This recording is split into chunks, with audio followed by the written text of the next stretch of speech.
Hello, everyone. This is Al Fadi, and welcome back to a continuation of this new series on the search for a place, if you wish, which is Mecca. And of course, the idea behind this particular video series is that we are trying to compare and contrast the traditional Islamic narrative, and with that, we are looking at actual data, actual evidence, actual research that was done sometimes way in the past, sometimes just recently, and anything in between, that will reveal to us additional information that will be antagonistic to that standard Islamic narrative, or sometimes even it exposes that particular narrative and it shows a lot of weaknesses, maybe even a lot of cracks in that particular narrative. Today is no exception. We're going to be talking about the geographical problem when it comes to Mecca. What we mean by that is this. If you want to know about Mecca from the Quran, it's absolutely not the same Mecca that exists today. I've been to Mecca, by the way, and there are many things that are used in the Quran to describe Mecca that does not fit with reality.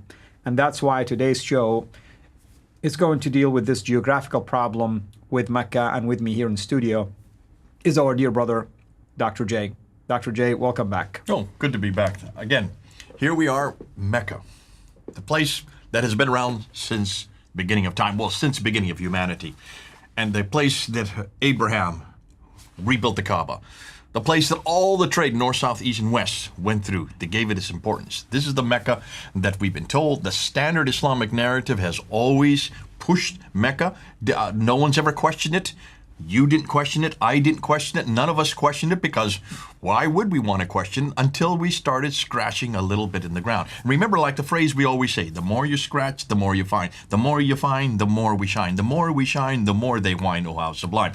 Here's another whine. They're going to be another huge bit of whining after they see what we're now finding. And it's this geographical difficulty. We've talked about the historical problems. We're now going to look and see, well, see, the great thing about Mecca, it's a place. It's not a man, Muhammad. It's not a book, the Quran, which can either be superfluous, it could be that they were just so insignificant that no one retained it. We're talking about a place, and a pretty large place, a pretty important place, a pretty historical place, and a place that exists in a geographical location.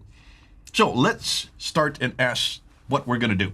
What we're going to do, first of all, we plan to go back to the 7th century, and we're actually going to begin before the 7th century. We're going to go prior to the 7th century, to the period when Islam began, leading up to when Islam began. So we're going to go back to Arabia, your country, well, it wasn't your country at that time, but it was your land, including the Hijaz, which is your area, because you come from the very land, you come from that part of Arabia that supposedly Adam and Eve came from. And we're going to see where Mecca is situated, and then we're going to suggest that there is a problem. And to do that, we need to start with the maps. Now, we've done these maps before, but I want to look at these maps once again, because we've learned something new about them. Remember last time when we looked at the maps, I said, here's a map from 7th century, here's a map from 6th century. Remember when I said that? Mm-hmm. And I thought these were from the 7th century, these were from the 6th century, because that's what everybody told me. That's what we've always assumed. This is even what Patricia Crone thought. Well, we found something new. These aren't maps from the 7th century at all. These are maps from the 15th century, redacted back to the 7th century. This map here, if you look right here, let's take a look. This map here is one that I introduced in the last series, and we looked at it, and we said, that's a 7th century map. Well, no, it isn't. Actually, it was created by a guy named Reinhard Holle in 1482. How did he get this map? Why did he put this map together? Because this is Ptolemy's map, and everybody called it Ptolemy's map. But Ptolemy never made any maps. They didn't make maps that early.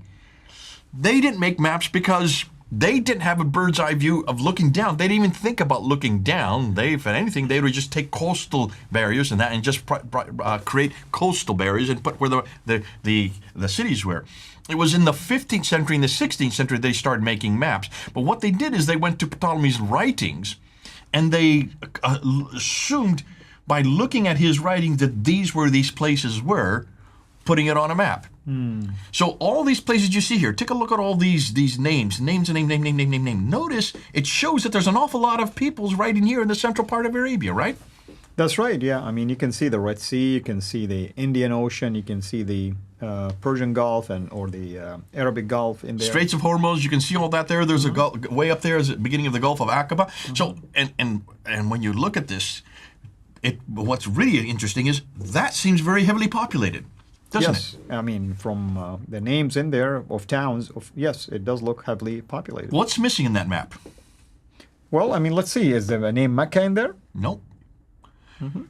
This is a 2nd century supposed map, but it's not a second. Whoops, let's go back. Went too fast.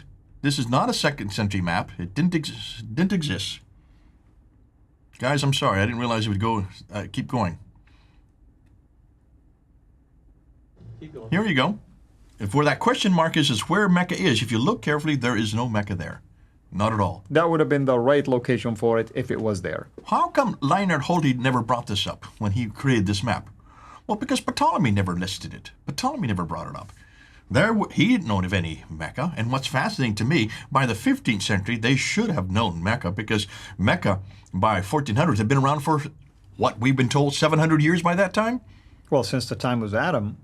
Okay, but certainly by the time Islam began, which is Right. the 7th century, now That's we're in right. the 15th century, so you're talking about almost 800 years. Here's another map. This is another map we brought up last time, and this one is by Laurent Fries in 1541. Notice, he's going back to Ptolemy's writings, and he puts his map together, but take a look. Mecca's not there as well. Fascinating. And it's this kind of stuff that we need to look back at and ask, why is it these guys in the 14th and the 1500s did not know it? Here's another one that I had put up together, and this one was created by Sebastian Munster in 1571, looking at Ptolemy's map, looking at Ptolemy's writings, geographical writings, and they're called the Geography of Arabia. What's interesting, Mecca's not there again. Now, I noticed this before when we brought it up before. What I didn't notice that none of these are from the 2nd century. These are not from the time of Ptolemy.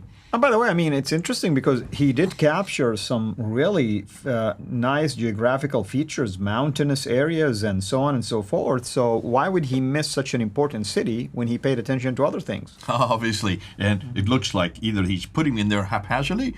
Now, this is one that is attributed still to the 7th century, but there's nobody that I can come up with that actually claims that this is 17th century Mecca. Regardless, do you see Mecca there? We don't see that, but I mean, I would tend to agree with you because this one is way advanced in a way it's drawing the Arabian Peninsula and the Gulf area and the Red Sea. It seemed like it's almost like ahead of its time if it was 7th century. I would say that this is not a 7th century map. The Arabia looks too good there. Actually, this is much better than the 14th and the 1500s, the 15th and the 16th. That's what I'm saying, century. exactly. Same with this one here. Here's another one that's attributed to the 7th century. But take a look at it. It actually gets it quite correct. Except, obviously, what's missing is Mecca is still missing there. Now, who's attributing them to the 7th century? Well, people today are attributing them, and that's why I was looking all over and saying, how do we know?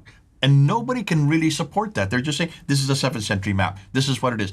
They're doing the same thing today in the 21st century that the 16th and the 15th and the 16th century people were doing. They're saying, this is from the 2nd century of Ptolemy. No, this is not. They're just doing the same thing again. They're taking the names and they're redacting it back. And this is typical of an awful lot of people. I remember getting a lot of reaction in my comments from people down below. And they were saying, we have a map. I've studied in college. I studied in high school, and there's a map, and Mecca's on that map. I said, okay, well, when was that printed? Well, it was printed in my textbook. And when was that printed? Well, in fact, this century, okay? And, of course, anytime you talk about Mecca, you're going to put Mecca there. Because you're going to put Mecca there today because it's there today. But it was not there in the 2nd century Ptolemy, and we're going to get into Ptolemy. We're going to see exactly what he did say. And it certainly wasn't even there in the 14 and 1500s because they didn't know about it, except they should have known about it. And still they didn't put it on the map because they actually, if you want to ask a question, they were actually doing the correct thing. They were just following what Ptolemy said. And Ptolemy never mentioned Mecca. So the maps need to be redone. We need to now relook at it, and we need to say from here on out, when we start introducing this in our studies, in any of the schools, we need to make sure that we go back and we need to ask, why is it the maps didn't do it? Well, the reason the maps didn't do it is because Ptolemy didn't know about this place. Now for the next, what I want to do for the next episode, I want to look then at the Qiblas. And this is the good one from Gibson. This is what you did talk about. We're going to talk about Gibson. We're going to unpack that very quickly just to remind people, because then we're going to go back after Gibson. We're going to start looking at what Ptolemy did say, what Pliny the Younger said. Agatharchides, this is the Greek explorer. What did he talk about? And we're going to be looking and seeing exactly what history tells us from the geography, from what we now know today, and we're going to see if Mecca is in any one of their geographical locations. That's wonderful. And this is, of course, very helpful information. And again, I want to speak to our viewers. Notice we give you maps, visual things, resources, and we allow you to go and do your own investigation. And by the way, we sometimes appreciate it. Some of you come to us and telling us, hey, have you guys thought about this? Have you thought about that? Or here is a counter argument to what you are stating. We welcome all of that. In fact, this is the whole reason why we do this, because we want to make sure we know about all the objections that could be raised out there to give us the chance to either refute, or if we cannot refute it and we discover that it is compelling, then we will be the first to actually go ahead and talk about it, because our motive at the end of the day is to try to prove Mecca did exist when we were told that it existed, and that the Quran originated from where we were told it was originated, and that the direction of prayer was towards what we were told it was towards, and that's Mecca, and the list can go on and on and on. At the end of the day, we want to help you. We are not here to try to create theories or to try to create anything that is deceptive, as sometimes I get comments like this, as if we somehow dreamed about things like this and somehow we're making a pile of money just by spreading things like this. I mean, it would be better for us, by the way, to write a book and sell it once and for all than to do series like this, and every now and then we come back and Dr. J will adjust what was said before. I mean, why do we do that? Because we want to keep up with the findings. We do not want to just run with one narrative and refuse any other findings that could be helpful to that particular narrative that we are trying to share with you. So hopefully you'll find this particular series to be helpful, just like the other series that we've done when it comes to the historical criticism. Brother, thank you so much as always, and we're looking forward to the Dan Gibson's research in terms of Qibla for next time. Thank you, everyone. This is Al-Fadi. God bless you. Thank you for watching this video. Be sure to like and subscribe to our channel Sira International and click on the bell so that you receive notifications whenever we publish a new video or go live. I would also like to appeal to you to consider becoming a Patreon patron by clicking the link right below. By doing so, you can give towards the production of these videos. There are also other options for you where you can give to our channel. I thank you from the bottom of my heart.